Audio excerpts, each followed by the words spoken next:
I'm Teresa Dillon with Great Wine News, and I have Michael Fairbrother with us again today from Moonlight Meadery. He's going to go and show us, you have this beautiful apple pie. Yeah, it's called Kurt's Apple Pie. It's Kurt's my best friend. Kurt and I have been friends since 1982. He taught me how to bag groceries. And in '97, he came over to the house and he brought a bottle of mead. And I was a little skeptical, so I didn't try it that day. He left the bottle with me, and years go by, and I see this bottle in my basement. And I pull out the bottle, and I open it, and it smells like apple pie. I'm like, oh my gosh. I drank the whole bottle. I was out.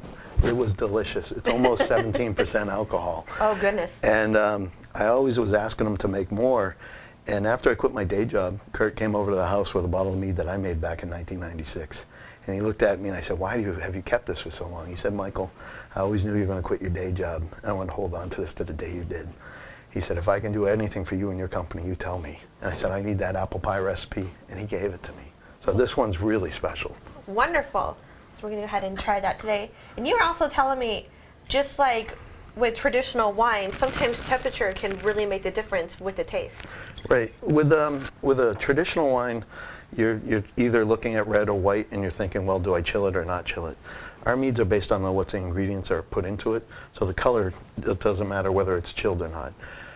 The chilling the flavor down will actually make the honey take a step back and let the fruit be a little more forward. So it's a personal preference. We serve every one of them in our meadery at room temperature, because we're trying to let the honey be expressive with the fruit and everything else. Now this mead in particular is made with honey, apple cider that's freshly pressed, Vietnamese cinnamon, and Madagascar-bourbon vanilla beans. So it's a little bit on the sweeter side, but think of the perfect after Thanksgiving or holiday, 4th of July, pick the day of the week.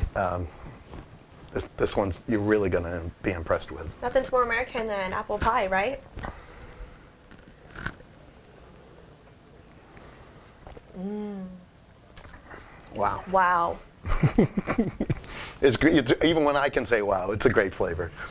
It really is an apple pie in your mouth. This is great. This is fabulous. This is what I'm going to be drinking 4th of July after I've had my barbecue and maybe a beer or two.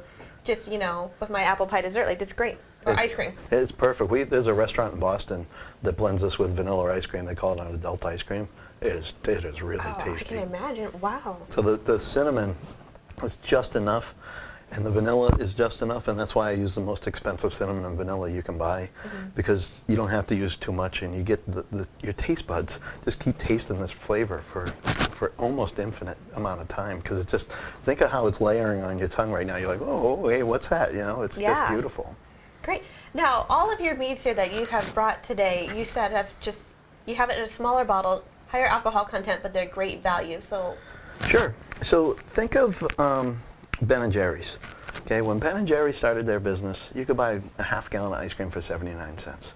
Their business model was to make a pint for $3.50. So 10 times increase in price.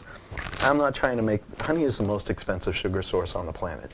We are making traditional meads, melomels, which are meads with fruit, and methylglens mead with spices that have just a tremendous amount of honey. All the honey we use is True Source certified, so we can actually track it back to the beehives it comes from. And we're not trying to get everybody intoxicated with a bottle. We had a young lady, or a lady called the meadery one day, and she goes, I love the single serve size bottles. And I'm like, ma'am, you got to be careful. That's enough for 2 or 3 people in there. Yeah. So we recommend a smaller pour, about 3 ounces. But as you can taste this, you know, that flavor just keeps on lingering.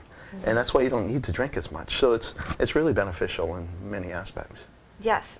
It is absolutely fabulous, and I am so excited that we were able to introduce this to our readers and viewers today. Awesome. Thank you for having us. Yes, thank you.